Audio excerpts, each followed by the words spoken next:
Imagine with me, your home being ransacked and abused. How would that make you feel? We get to see that side of Jesus this season.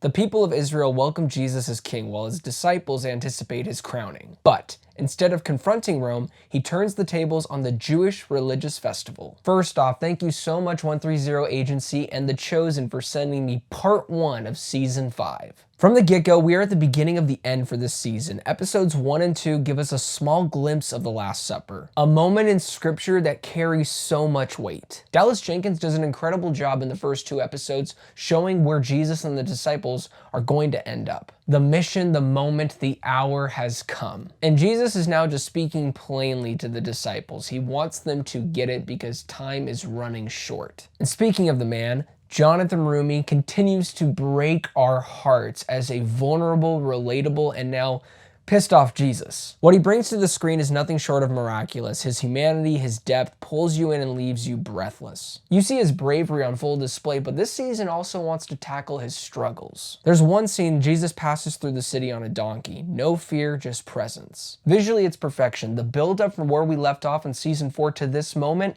it's worth the wait. The palm leaves, the massive crowds shouting out his name, it feels epic. We've all seen movies and shows depicting this sequence, but nothing like this before. There's a moment where he just stares into the distance, seeing something only he understands. No words, just emotions. And that's where Dallas continues to shine in his storytelling ability, where there could have been a moment where a character could have just plainly said what he was trying to go for, but instead he lets us sit and wait and watch with Jesus.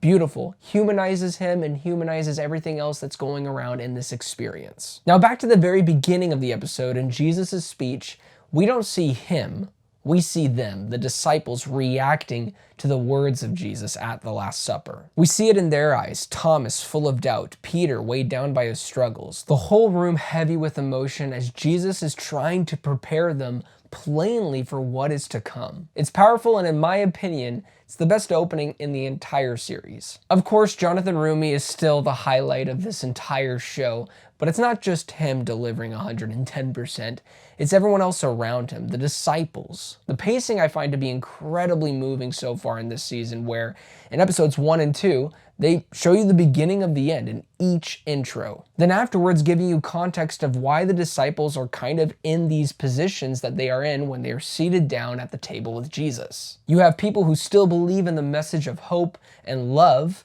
and a new kingdom, while others believe in more of it as a power play. Judas. I suppose I have not seen enough.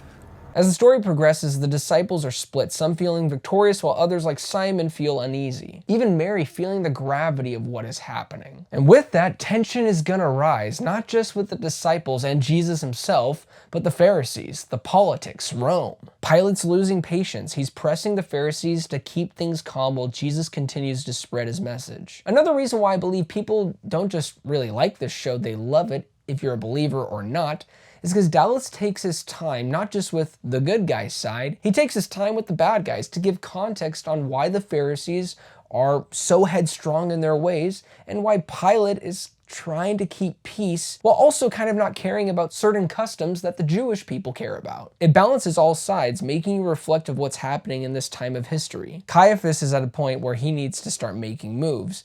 And it doesn't help that he has conversations with people that could care less about the religious impact on their side, where Herod just sees this as a boring chess game. Not even a challenge for him, but we all see the storm brewing. And speaking of storms, let's talk about Jesus at the temple. One of the most powerful scenes The Chosen has ever captured. Jesus storms in, flipping tables, throwing people out with a whip. It's raw and intense. It even challenged me on my position of Jesus, honestly. It made me even go back to scripture and say, did Jesus actually do that? Did he actually make a whip and just create chaos? Yep, John 2:15. And he made a scourge of cords, drove them all out of the temple with the sheep and the oxen, and he poured out the coins of the money changers and overturned their tables. Now, I'm not a theologian, but on my little bit of research that I did for specifically the Gospels, when watching this, it makes sense why Dallas decided to have John be the one in the middle of the night prior to Jesus storming the temple,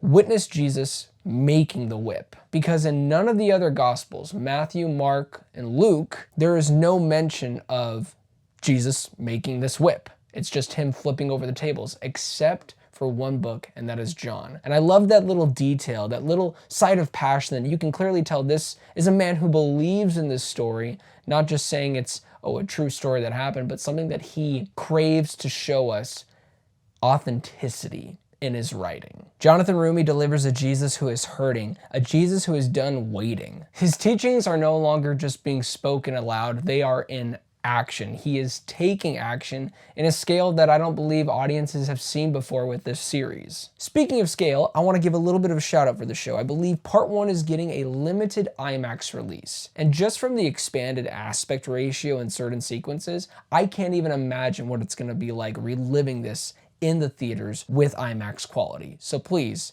watch this in theaters. Dallas Jenkins continues to stride for creative swings, and I love it when these storytellers go for it. Now, is everything 100% accurate to scripture? No, but here's my belief. If you carry the same heart and message of the source material, that's what matters. Jenkins understands the assignment and the risk he takes pays off. Even with this great show, there is still one big criticism that I've been having all throughout my experience with this show, and that's the use of music. And I know, for a certain audience, they love this type of music, but the whole rock vibes just doesn't fit with what I'm visually seeing on a historic level, on the time period. It doesn't match when you're basically playing the instrumental version of a Third Day song. I know that's not really the song that they use, but that's at least what it feels like for me. It's like a Christian radio station hijacked the score for a couple minutes and then we're back to the dramatic orchestration that fits a lot better. It fits exactly with what you're seeing. So whenever they go back to that weird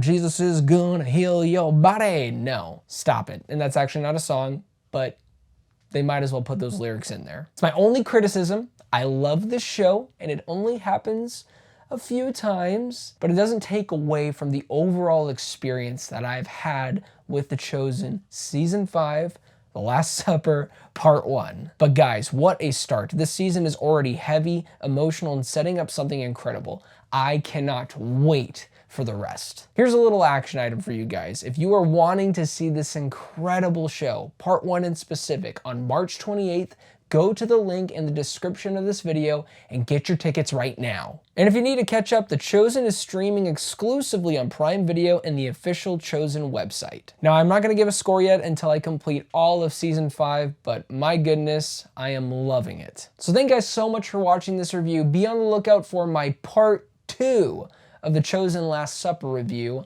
I'm really excited to go on this journey with you guys. Don't forget to like and subscribe, but most of all, do not forget to be blessed.